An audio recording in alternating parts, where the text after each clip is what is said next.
Facebook has over 2 billion users, and up until now, many of these people have simply been using the social media platform as a way to connect with others.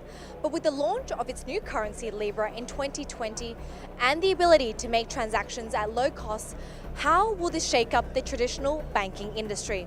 I'm here at the CryptoValley Conference in Zug. Let's find out what attendees have to say.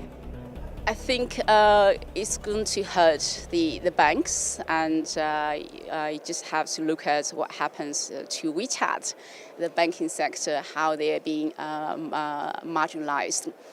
Libra is very much to some extent is emulating the WeChat model, being a financial, being a messenger services, but also payment is much more inclusive.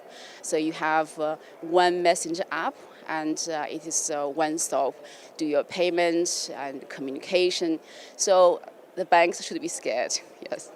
I do think that on the positive side that it will be a wake-up call. I expect to see a huge sort of trend of issuing stable coins and experimenting from banking providers in the space. That overall is good, and it's a huge headache and responsibility for not only the central banks, all the supervising bodies around the world, really. So wake-up call for everybody on your toes. It's good news for the banks, given the fact that Swiss banks are very good asset managers and have a lot of assets under management, and Libra will be asset-backed. So at some point they will probably play a role in this. So we believe that the Swiss banks have actually thought about the technology side a lot more so than the product side and consumer-facing side of blockchains and cryptocurrencies.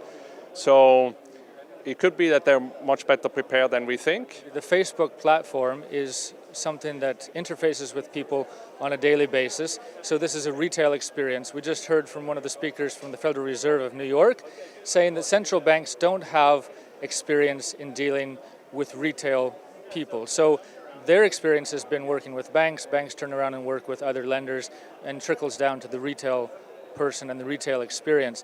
Maybe Facebook has a role to play in being this kind of intermediary.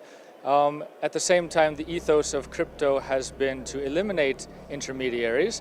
So whether Facebook can bridge that gap in a neutral way and convince enough people of its credibility in that space is going to be an open question.